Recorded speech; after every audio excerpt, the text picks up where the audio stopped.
നമസ്കാരം. ഗ്രീൻലാൻഡ് ലോകത്തിലെ ഏറ്റവും വലിയ ദ്വീപാണിത്. ജനസംഖ്യ ഏതാണ്ട് 60,000-ഓളം വരും. ഡെൻമാർക്കിന്റെ അധീനതയിലുള്ള ഒരു സ്വയംഭരണ പ്രദേശമായാണ് ഇതിന്റെ നിലനിൽപ്പ്. വിദേശ ബന്ധം, പ്രതിരോധം, സുരക്ഷ എന്നീ കാര്യങ്ങളിൽ ഡെൻമാർക്കിനാണ് അധികാരം. വലിയ തോതിലുള്ള ധാതു സമ്പത്താണ് ഈ രാജ്യത്തിന്റെ പ്രത്യേകത എന്ന് പറയുന്നത്. എല്ലാത്തിനും ഉപരിയായി ആർട്ടിക് മേഖലയിലെ തന്ത്രപരമായ ഒരു സ്ഥലം കൂടിയാണ് ഇത്. US, റഷ്യ, ചൈന ആർട്ടിക് മേഖലയിലെ ആധിപത്യത്തിനായി ഈ 3 രാജ്യങ്ങൾ കിണഞ്ഞു മത്സരിക്കുന്ന ഒരു സാഹചര്യം ഇപ്പോൾ നിലനിൽക്കുന്നുണ്ടല്ലോ. ഇതുകൂടി പരിഗണിക്കുമ്പോൾ ഈ പ്രദേശം വളരെയധികം സാമ്പത്തികമായും സൈനികമായും നയതന്ത്രപരമായും എല്ലാം പ്രാധാന്യമുള്ളതാണെന്ന് നമുക്ക് മനസ്സിലാക്കാനായി സാധിക്കും. വെനസ്വേലയിൽ സൈനിക നീക്കത്തിന് ശേഷം US പ്രസിഡന്റ് ഡൊണാൾഡ് ട്രംപ് ഗ്രീൻലാൻഡിനെയാണ് ലക്ഷ്യം വെക്കുന്നത്. കാര്യം അദ്ദേഹത്തിന്റെ ചില പ്രസ്താവനകളിൽ നിന്ന് വ്യക്തവുമാണ്. ഗ്രീൻലാൻഡിനെ US വേണം എന്നതാണ് ട്രംപ് പറയുന്നത്. US സുരക്ഷയ്ക്കായി ദ്വീപ് അത്യാവശ്യ ഘടകമാണെന്നാണ് തന്റെ ആവശ്യത്തിനുള്ള ന്യായമായി ട്രംപ് മുന്നോട്ട് വയ്ക്കുന്നത്. ചൈനീസ്, റഷ്യൻ കപ്പലുകൾ ഈ ദ്വീപിനെ വളഞ്ഞിരിക്കുന്നു എന്ന ന്യായങ്ങളൊക്കെ ട്രംപ് പറയുന്നുമുണ്ട്. ഡെൻമാർക്കിന് ഈ മേഖലയിലെ സുരക്ഷയ്ക്കായി പ്രവർത്തിക്കാൻ കഴിയുന്നില്ലെന്നും ട്രംപ് പറയുന്നുണ്ട്. ഇതിൽ നിന്നെല്ലാം ട്രംപ് എന്താണ് ലക്ഷ്യം വെക്കുന്നതെന്നും മനസ്സിലാക്കാനായി സാധിക്കും. എന്നാൽ ദ്വീപിനെ സ്വന്തമാക്കാമെന്ന ട്രംപിന്റെ ആഗ്രഹമൊന്നും നടക്കില്ലെന്നാണ് ഗ്രീൻലാൻഡ് പ്രധാനമന്ത്രി ജെൻസ് ഫെഡറിക് നിൽസൺ പറയുന്നത്. ദ്വീപിനെ ഭീഷണിപ്പെടുത്തുന്നത് നിർത്തണമെന്ന് ഡെൻമാർക്ക് പ്രധാനമന്ത്രി ആവശ്യപ്പെട്ടിട്ടുണ്ട്. ആക്രമണമുണ്ടായാൽ നാറ്റോ സഖ്യം തകരുമെന്ന മുന്നറിയിപ്പ് ഡെൻമാർക്ക് നൽകിയിട്ടുണ്ട്. കാരണം 32 അംഗങ്ങളുള്ള നാറ്റോ സഖ്യത്തിൽ ഉൾപ്പെടുന്നതാണ് യൂറോപ്യൻ രാജ്യമായ ഡെൻമാർക്കും. 80% മഞ്ഞു മൂടിക്കിടക്കുന്ന ഒരു പ്രദേശമാണ് ഡെൻമാർക്ക്. ഇവിടുത്തെ ധാതു സമ്പത്ത്, പിന്നെ ഈ പ്രദേശത്തെ നയതന്ത്ര പ്രാധാന്യം, പിന്നെ ചൈന ഈ മേഖലയിൽ പിടിമുറുക്കുമോ എന്നുള്ള US പേടി, ഒപ്പം റഷ്യയോടുള്ള പേടി, ഇതെല്ലാമാണ് ട്രംപ് ഈ ഗ്രീൻലാൻഡിനെ ഉന്നമിക്കുന്നതിനുള്ള യഥാർത്ഥ കാരണങ്ങൾ. മറ്റു പല കാരണങ്ങളും പറയുന്നുണ്ടെങ്കിൽ യഥാർത്ഥ കാരണം ഇത് മാത്രമാണ്. ചൈന ഗ്രീൻലാൻഡിനെ നോട്ടമിടുന്നു എന്നത് ട്രംപിനെ മാത്രമല്ല, പൊതുവിൽ US മൊത്തത്തിൽ ആശങ്കയിലാക്കുന്ന ഒരു കാര്യം കൂടിയാണ്. ഗ്രീൻലാൻഡ് എവിടെയായിട്ടാ സ്ഥിതി ചെയ്യുന്നതോ അമേരിക്കയ്ക്ക് ഇത് എത്രത്തോളം പ്രാധാന്യമുള്ളതാണെന്നുള്ള കാര്യങ്ങളൊക്കെ നമുക്ക് നോക്കാം. വടക്കേ അറ്റ്ലാന്റിക് ആർട്ടിക് സമുദ്രത്തിന്റെ നടുവിലായി കാനഡയുടെ വടക്ക് കിഴക്ക് ഭാഗത്തായാണ് ഗ്രീൻലാൻഡ് സ്ഥിതി ചെയ്യുന്നത്. US തലസ്ഥാനമായ വാഷിംഗ്ടൺ DC-യിൽ നിന്ന് ഗ്രീൻലാൻഡ് തലസ്ഥാനം ന്യൂക്കിലേക്കുള്ള ദൂരം എന്ന് പറയുന്നത് 3274 കിലോമീറ്റർ ആണ്. ഇതിൽ നിന്നെല്ലാം ഇതിന്റെ പ്രാധാന്യം മനസ്സിലാക്കാനായി സാധിക്കും. ഇത് കൂടാതെ മറ്റു ചില പ്രത്യേകതകളും ഈ ഗ്രീൻലാൻഡിനുണ്ട്. കാലാവസ്ഥാ വ്യതിയാനം സംഭവിക്കുകയാണല്ലോ. അങ്ങനെ വരുമ്പോൾ ആർട്ടിക്കിലെ മഞ്ഞുരുകും. അങ്ങനെ ഭാവിയിൽ പ്രതീക്ഷിക്കുന്നതായ ചില കടൽപാതകളുണ്ട്. ഇതൊക്കെ വളരെ സുപ്രധാനമായ കടൽപാത കടന്നു പോകുന്നതും ഈ ഗ്രീൻലാൻഡിന്റെ സമീപത്തൂടിയായിരിക്കും. ഇതിലൂടെ ഏഷ്യ, യൂറോപ്പ്, നോർത്ത് അമേരിക്ക എന്നിവയിലേക്കുള്ള കപ്പൽ ദൂരം, അതായത് വാണിജ്യം, മറ്റു കാര്യങ്ങൾ, കച്ചവട ബന്ധമൊക്കെ കുറച്ചുകൂടെ എളുപ്പത്തിലാവുമെന്നും പ്രതീക്ഷിക്കുന്നുണ്ട്. ഇപ്പൊ നിലവിലെ അവസ്ഥയിൽ നിന്ന് കുറച്ചുകൂടെ എളുപ്പത്തിൽ കച്ചവടം നടത്താമെന്നുള്ള ഒരു സാധ്യത, അതൊരു വിദൂരമായ ഒരു ഭാവിയിലേക്ക് കൂടിയാണ് ട്രംപ് കണ്ണുവെക്കുന്നതെന്ന് അർത്ഥം. ഈ പ്രദേശത്തിന് മീതെ ഉള്ള താല്പര്യം ട്രംപ് ആദ്യമായി പ്രകടിപ്പിച്ചത് 2019-ലാണ്. പിന്നെയും പലതവണ ഇത് ആവർത്തിക്കപ്പെടുകയും ചെയ്തു. പ്രസിഡന്റ് പദവിയിലെത്തിയ ആദ്യ ടേമിൽ ദ്വീപിനെ വിലക്കെടുക്കാനുള്ള ഒരു ആഗ്രഹവും ട്രംപ് മുന്നോട്ട് വെച്ചിരുന്നു. ഇതിനെപ്പറ്റി ഒരു സർവേ നടക്കുകയുണ്ടായി. അതായത് ഈ ദ്വീപില് ഈ സർവേ പ്രകാരം 85% തദ്ദേശീയരും ഡെൻമാർക്കിനെ വിട്ടിട്ട് US ഭാഗമാകുന്നതിന് എതിർക്കുകയാണ് ഉണ്ടായത്. അനുകൂലിച്ചത് 6% പേർ മാത്രവും.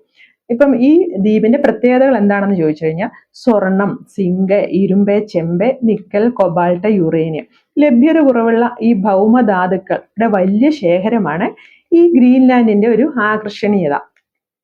വലിയ സമ്പത്തുക്കളുള്ള, അതായത് എണ്ണയോ ധാതുക്കളോ ഒക്കെയുള്ള സ്ഥലങ്ങളൊക്കെ അമേരിക്ക നോട്ടം ഇടുന്നത് ഒരു സ്വാഭാവികമായ കാര്യമാണ്. ബാറ്ററികൾ നിർമ്മിക്കുന്നതിനും മിലിറ്ററി ആവശ്യങ്ങൾക്കും വലിയ തോതിൽ ഉപകാരപ്പെടുന്നതാണ് ഇവിടുത്തെ ധാതു സമ്പത്തുക്കളുടെ കാര്യത്തിൽ ഇപ്പൊ ചൈനയ്ക്ക് ഒരു മേൽക്കൈയുണ്ട്. അത് തടയുന്നതിനും ഗ്രീൻലാൻഡ് കൈക്കലാക്കുന്നതിലൂടെ സഹായിക്കുമെന്നാണ് അമേരിക്ക കണക്ക് കൂട്ടുന്നത്. വാസ്തവത്തിൽ അമേരിക്കയുടെ ഗ്രീൻലാൻഡ് മോഹം അടുത്ത കാലത്തൊന്നും തുടങ്ങിയതല്ല. അത് 1946 മുതൽ ആരംഭിച്ചതാണ്. 1946 $100 മില്യൺ ആണ് US ഗ്രീൻലാൻഡിനായി വില പറഞ്ഞത്. ഡോളറിന് സമാനമായ സ്വർണ്ണക്കട്ടിയൊക്കെയാണ് അന്നത്തെ US പ്രസിഡന്റ് ഹാരി ട്രൂമാന് ഡെൻമാർക്കിന് വാഗ്ദാനം ചെയ്ത്. ഡെൻമാർക്കിന്റെ അധീനതയിലാണ് ഈ പ്രദേശം. അതുകൊണ്ട് അവർക്ക് വാഗ്ദാനം ചെയ്ത് ഈ പ്രദേശം വിലക്കെടുക്കാനാണ് അമേരിക്ക ശ്രമിച്ചത്. എന്നാൽ US-ന്റെ ആവശ്യത്തെ അതായത് ഈ ദ്വീപിനെ വിലയ്ക്ക് എടുക്കാമെന്നുള്ള ആവശ്യത്തെ ഡെൻമാർക്ക് നിരസിക്കുകയായിരുന്നു. 1950 കാലഘട്ടത്തിന്റെ തുടക്കത്തില് ആർട്ടിക് സർക്കിളിന് വടക്ക് 1200 കിലോമീറ്റർ അകലെയായി തുലെ വ്യോമസേന താവളം US നിർമ്മിച്ചു. 2023 അവർ അതിനെ ബഹിരാകാശ താവളമായി പരിഷ്കരിക്കുകയും ചെയ്തു. അപ്പൊ ഗ്രീൻലാൻഡിൽ അമേരിക്കയ്ക്ക് എന്തെല്ലാം തരത്തിലുള്ള സാധ്യതകൾ നിലനിൽക്കുന്നുണ്ട്, അത് അവരെ ഉപയോഗിച്ചു വരുന്ന എന്നുള്ള കാര്യങ്ങളിൽ ഇതിൽ നിന്ന് വ്യക്തമാവുന്നുണ്ട്. US-നും സഖ്യകക്ഷികൾക്കും ആർട്ടിക് മേഖലയിലെ സൈനിക ശേഷി വർദ്ധിപ്പിക്കുക എന്നതാണ് ഈ താവളത്തിന്റെ ലക്ഷ്യവും. കപ്പലുകളുടെയും മറ്റും സ്ഥാനങ്ങളൊക്കെ ട്രാക്ക് ചെയ്ത് സൂക്ഷിക്കാനുള്ള കഴിവും ഈ താവളത്തിനുണ്ട്. ഇക്കാരണത്താൽ എല്ലാം ഇവിടെ ഒരു ചൈനീസ് സാന്നിധ്യം വരുന്നത് US ആശങ്കയുടെ കാണാനുള്ള കാരണങ്ങൾ തന്നെയാണ്. ദ്വീപിൽ ചൈന കണ്ടുവെക്കുന്നതാണ് US-നെ അങ്കലാപ്പിലാക്കുന്നത്. അത്തരത്തിലൊരു നീക്കം ചൈനയുടെ ഭാഗത്തു നിന്നും ഉണ്ടാവുന്നുണ്ട്. ഈ ദ്വീപിന്റെ സാമ്പത്തിക നിലനിൽപ്പ് എന്ന് പറയുന്നത് ഡെൻമാർക്കിന്റെ ഭാഗത്തു നിന്നുള്ള ഒരു സബ്സിഡിയാണ്. ഒരു പ്രതിവർഷം $513 ഈ ദ്വീപിന് വാർഷിക സബ്സിഡിയായി നൽകി വരുന്നതും. അതുകൂടാതെ മറ്റ് ചില സാമ്പത്തിക സഹായങ്ങൾ സ്വീകരിക്കാനുള്ള ഒരു അധികാരം ഈ ദ്വീപിനുണ്ട്. ഇപ്പൊ 2015 ഗ്രീൻലാൻഡ് ധനകാര്യമന്ത്രി ഖനനം, ജലവൈദ്യുത പദ്ധതികൾ, തുറമുഖം, മറ്റടിസ്ഥാന സൗകര്യ പദ്ധതികൾ എന്നിവയിൽ നിക്ഷേപ സാധ്യതകളെ ചർച്ച ചെയ്യാൻ വേണ്ടി ചൈന സന്ദർശിക്കുന്ന ഒരു സാഹചര്യം ഉണ്ടായി. ഇതെല്ലാം അമേരിക്കയെ ആശങ്കപ്പെടുത്തിയ കാര്യങ്ങളാണ്. ഇപ്പൊ ചൈന കമ്മ്യൂണിക്കേഷൻസ് കൺസ്ട്രക്ഷൻ കമ്പനി എന്ന ഒരു സ്ഥാപനം ഇവിടെ 2 വിമാനത്താവളങ്ങൾ നിർമ്മിക്കാനുള്ള ലേലം വിളിക്കുകയും ചെയ്തു. മറ്റൊരു ചൈനീസ് കമ്പനി ഗ്രീൻലാൻഡിലെ ഉപേക്ഷിക്കപ്പെട്ട ഒരു ഡാനിഷ് നാവികത്താവളം വാങ്ങാനുള്ള താല്പര്യം അറിയിച്ചു. ചൈനീസ് അക്കാദമി ഓഫ് സയൻസസ് ആവട്ടെ സ്ഥിരമായ ഒരു ഗവേഷണ കേന്ദ്രം, ഒരു സാറ്റലൈറ്റ് ഗ്രൗണ്ട് സ്റ്റേഷൻ നിർമ്മിക്കാനുള്ള അനുമതി തേടുകയും ചെയ്തു. ഇതൊന്നും നടന്നില്ല. ഇതെല്ലാം അമേരിക്ക ഇടപെട്ട് തടയുകയാണ് ചെയ്തത്. ഇത്തരം ചൈനയുടെ നീക്കങ്ങളൊക്കെ പല കാര്യങ്ങളിലും അമേരിക്കയെ ഭീതിയിലാക്കിയ കാര്യങ്ങൾ തന്നെയായിരുന്നു. ഔദ്യോഗിക ചൈനീസ് സാന്നിധ്യം ദ്വീപിൽ ആവശ്യമില്ലെന്ന കാര്യം ഗ്രീൻലാൻഡ് സർക്കാരിനെ ബോധ്യപ്പെടുത്താൻ വേണ്ടി അമേരിക്ക ഡെൻമാർക്കിന് മേലെ സമ്മർദ്ദം ചെലുത്തി. അത് വിജയിക്കുകയും ചെയ്തു. കാരണം ആ പ്രദേശം സ്വയംഭരണ അവകാശത്തിലാണെങ്കിലും ഡെൻമാർക്കിന്റെ ആധിപത്യത്തിലാണ് ഉള്ളത്. അതുകൊണ്ട് തന്നെ ഡെൻമാർക്കിനെ മുൻനിർത്തിയാണ് ഗ്രീൻലാൻഡിൽ കാര്യങ്ങൾ അമേരിക്ക നടപ്പിലാക്കുന്നത്. ഇപ്പൊ ഗ്രീൻലാൻഡ് മുൻനിർത്തി നിക്ഷേപം നടത്തുന്നതിന് ചൈന കാട്ടുന്ന ഈ താല്പര്യങ്ങളെ കേവലം കച്ചവട താല്പര്യം മാത്രമല്ല, അതിൽ സൈനിക താല്പര്യങ്ങളുണ്ടെന്നും US മനസ്സിലാക്കുന്നുണ്ട്. ചൈനീസ് കമ്പനികളെ ഖനന മേഖലയിൽ ഉൾപ്പെടുത്തിയതിൽ ഗ്രീൻലാൻഡിലെ അധികൃതർ കാട്ടിയ താല്പര്യമൊക്കെ US-ന്റെ വിരോധത്തിന് കാരണമായിട്ടുണ്ട്. അതൊക്കെ അവർ തടയുകയും ചെയ്തു. ഇവിടെ ഖനനം ചെയ്യുന്നതിന് അനുമതി ലഭിച്ചത് ഓസ്ട്രേലിയൻ കമ്പനിയായിരുന്നു. ആ ഓസ്ട്രേലിയൻ കമ്പനിയുടെ പ്രധാന ഷെയറുകൾ ഒരു ചൈനീസ് കമ്പനി ഏറ്റെടുത്ത ഒരു സാഹചര്യം ഉണ്ടായി. ഇത് ചില വിവാദങ്ങൾക്കും ഒക്കെ കാരണമായി. യൂറോപ്യൻ രാജ്യങ്ങൾക്ക് ഈ മേഖലയിലെ സാധ്യതകളെ കുറയ്ക്കാനാണ് ചൈന ശ്രമിക്കുന്നത് എന്ന ഒരു പരാതിയാണ് ഇതിനെ തുടർന്നുണ്ടായത്. തുടർന്ന് 2021 ഗ്രീൻലാൻഡ് പാർലമെന്റ് യുറേനിയം ഖനനം നിരോധിക്കുക പോലും ചെയ്തു. എണ്ണ, വാതക മേഖലയിലെ സമാനമായ പ്രവർത്തനങ്ങളും ഇവിടെ നിർത്തിവെക്കാനുള്ള നടപടി ഇതിന് പിന്നാലെ ഉണ്ടായി. ഇതോടെ നിക്ഷേപ കമ്പനികൾ ഇവിടേക്ക് വരാൻ മടികാട്ടുന്ന ഒരവസ്ഥയൊക്കെ ഉണ്ടായി. കാരണം രാഷ്ട്രീയ തീരുമാനങ്ങൾ തങ്ങളുടെ നിക്ഷേപത്തെ വെള്ളത്തിലാകും എന്ന പേടി കാരണം ഖനന കമ്പനികളൊക്കെ ഗ്രീൻലാൻഡിനെ വിട്ടു നിൽക്കുന്ന ഒരു അവസ്ഥയാണ് ഇപ്പോൾ ഉള്ളത്. അതേപോലെ തന്നെ ഗ്രീൻലാൻഡിനെ ഒന്ന് സ്വതന്ത്രമാക്കണമെന്ന താല്പര്യം ചൈനയ്ക്കുണ്ട്. ഇപ്പൊ നാറ്റോ അംഗരാജ്യമാണല്ലോ ഡെൻമാർക്ക്. സ്വതന്ത്ര ഗ്രീൻലാൻഡ് ഇപ്പൊ യൂറോപ്യൻ യൂണിയനുമായും നാറ്റോയുമായുള്ള ബന്ധങ്ങൾ അവർക്ക് കുറയുമെന്നതാണ് ചൈനയുടെ നോട്ടം. നിക്ഷേപവും ദ്വീപിലേക്കുള്ള ഒരു എൻട്രിയും ഇതിലൂടെ ഈ രാജ്യത്ത് സ്വതന്ത്രമാക്കുന്നതിലൂടെ അവർ സ്വപ്നവും കാണുന്നുണ്ട്.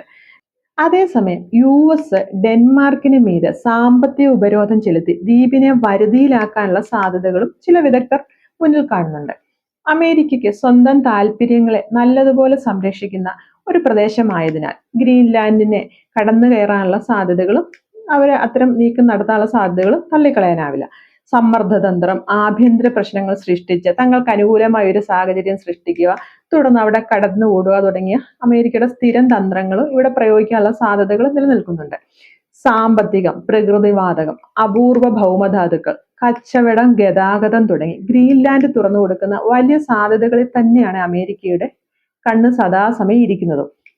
ഏത് വിധേന ഗ്രീൻലാൻഡിനെ സ്വന്തമാക്കുക എന്നത് തന്നെയാണ് അമേരിക്കയുടെ ലക്ഷ്യം. കാരണം അവരുടെ പല താല്പര്യങ്ങളെ സംരക്ഷിക്കുന്ന ഒരു പ്രദേശം തന്നെയാണിത്. സ്വന്തം കാര്യങ്ങൾ സാധിച്ചെടുക്കാനായി ഒരു കവലച്ചട്ടമ്പിയുടെ സ്വഭാവ സവിശേഷതകൾ പ്രകടിപ്പിക്കുന്ന ട്രംപ് ഗ്രീൻലാൻഡിന്റെ കാര്യത്തിൽ എന്ത് സാഹസികതയ്ക്കാവും മുതിരുക എന്നതാണ് ഉയർന്നു വരുന്ന ഒരു പ്രധാന ചോദ്യവും.